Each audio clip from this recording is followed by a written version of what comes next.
દિવસ દરમિયાન ને ખાસ કરીને રાત્રે પણ બીજો કુસંગ ન થવા દઈએ તો આનો 100% ક્વોલિટીવાળો લાભ મળે છે. તકલીફ એ થાય છે દિવસ આખો બીજું ત્રીજું ન કરવાનું કર્યું હોય પછી એટલી અંતર્વૃત્તિ થાય નહીં. સૂતા સુધીમાં આપણે ન જોવાનું જોયું હોય, બીજે ત્રીજે આસક્તિઓ બહુ કરી હોય તો આવો નવો સવારનો લાભ આપણા હાથમાં રહે નહીં.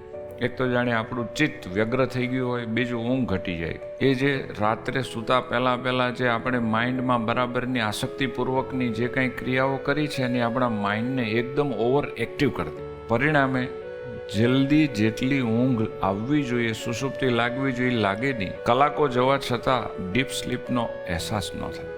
તમે જાગો ત્યારે હજી ઊંઘ અધૂરી હોય, થાક હોય આવું લાગે. પરિણામ એ છે કે આપણે દિવસ અને સૂતા પહેલાંનો સમય બગાડ્યો છે.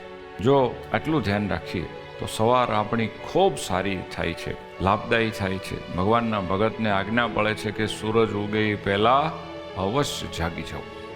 એનો મતલબ 5 આસપાસના સમયમાં એ જાગે છે અને એ ફટાફટ શુદ્ધિપૂર્વક સ્નાન કરે, સ્મરણ કરે અને ભગવાનની સારામાં સારી પૂજા કરે. પૂજામાં દેહભાવ ટાળી બ્રહ્મભાવમાં ભગવાન પૂર્ણ પુરુષોત્તમ નારાયણને પ્રેમ કરે. આવી રીતે એના દિવસની શુભ શરૂઆત થાય છે.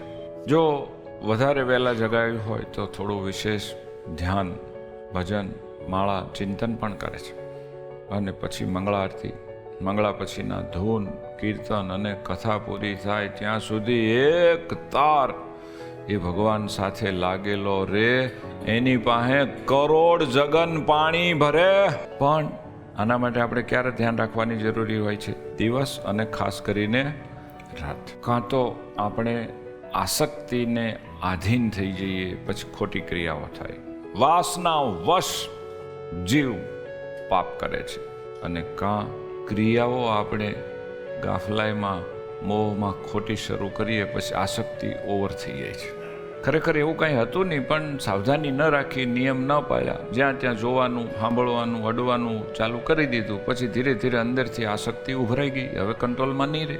જો અયોગ્ય આજ્ઞા વિરુદ્ધ ક્રિયાઓ જ ન થવા દઈએ તો પણ બચી જવાય. ક્યારેક અંદરથી આવેગ આવે, કારણ કે ભૂતકાળમાં આપણે ભૂલો કરી હોય, એ આવેગોને દાબી દઈએ, પરંતુ એને આધીન થઈને એને એક્શનમાં ન આવવા દઈએ તો પણ એ ધીરે ધીરે શમી જાય. બે બાબતોથી બચીએ તો બહુ જ સારું થાય.